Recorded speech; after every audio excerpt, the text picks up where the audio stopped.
Imagine waking up tomorrow with unlimited motivation. You'd go to the gym, you'd finish your goals, you'd stop procrastinating, you'd finally become the person you've always wanted to be. Sounds great, right? There's just one problem. Motivation is a liar. And the people who accomplish extraordinary things aren't the ones who feel motivated every day. They're the ones who learned how to act when they don't feel like it. Today, I'm going to show you why discipline is the ultimate life advantage, tell you a story that completely changed the way I think about success, and give you practical steps you can start using today. Because discipline doesn't just change your habits, it changes your identity. Most people think success comes from giant movements, a big breakthrough, a lucky opportunity, a life-changing decision. But success is usually much quieter than that. It's waking up when your alarm goes off instead of hitting the snooze. It's studying when you'd rather scroll. It's going to the gym when the couch feels more comfortable. It's doing what needs to be done, especially when you don't want to do it. And that's why discipline is so powerful. Anyone can work hard when they feel inspired. Very few people can work hard when they don't. That's the difference. There's a famous quote from Muhammad Ali. He says, "I hated every minute of training, but I said, don't quit. Suffer now and live the rest of your life as a champion." Think about that. One of the greatest athletes in history didn't enjoy the process. He wasn't driven by constant motivation. He was driven by commitment. And that's an important distinction. Motivation says, I'll do it when I feel like it. Discipline says, I'll do it because I said I would. One depends on emotions, the other depends on character. Let me tell you a story. Years ago, a man decided he wanted to become a successful writer. Every day he waited for inspiration. Some days he wrote, most days he didn't. Weeks passed, months passed. His dreams remained exactly where it started. Then one day he changed a single rule. Instead of waiting for inspiration, he committed to writing one page every single day. Not 10 pages, not a chapter, just one page. Some days that page was terrible.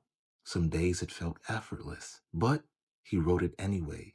After 1 year, he had written hundreds of pages. More importantly, he had become the type of person who writes consistently.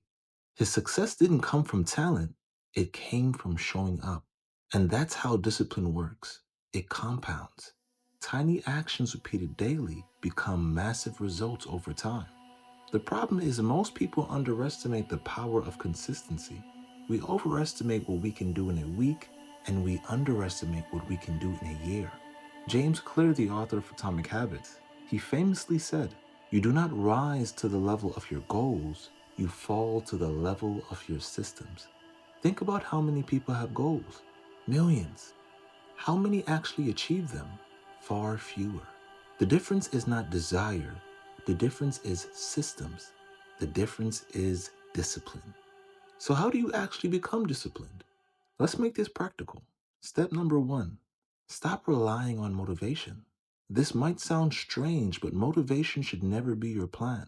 Treat motivation as a bonus. If you feel motivated, great. If not, do the work anyway. Professional athletes don't train only when they're motivated. Successful business owners don't only work when they feel inspired. The people who win understand something most people don't. Actions create motivation, not the other way around. Step number two, make your goals ridiculously easy to start. Most people fail because they make their habits too difficult.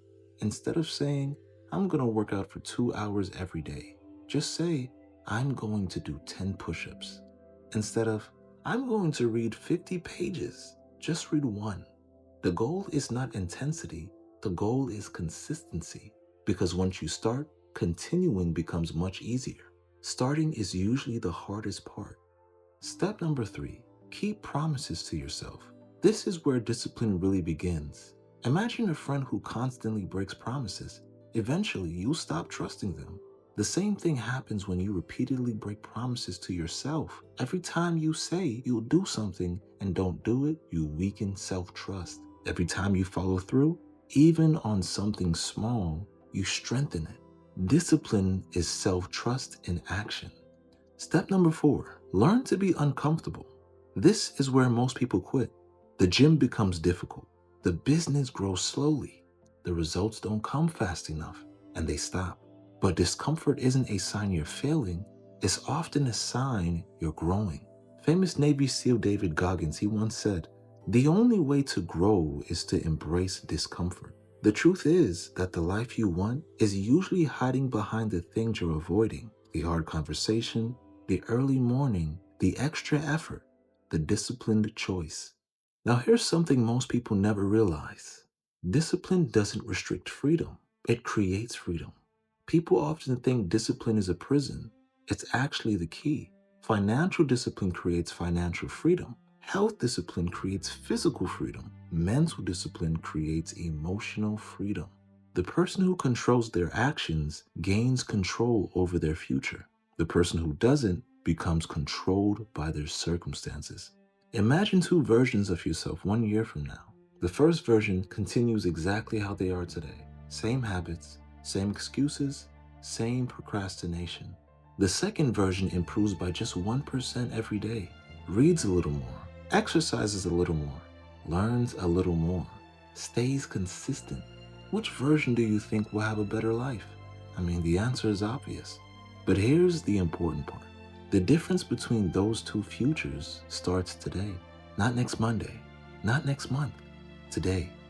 Another powerful quote comes from Will Durant, summarizing the philosopher Aristotle. He says, "We are what we repeatedly do."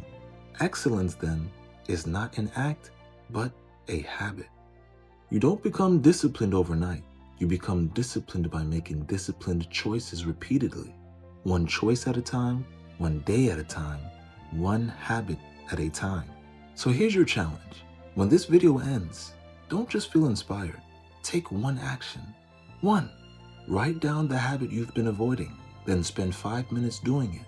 Not tomorrow, not later, right after this video. Because the gap between the life you have and the life you want is filled with disciplined actions. And every great achievement begins with a simple decision to do what needs to be done, whether you feel like it or not. Discipline isn't about being perfect. It's about being consistent. And consistency over time can change everything. The question isn't whether discipline works. The question is whether you're willing to practice it. Your future self is waiting for the answer.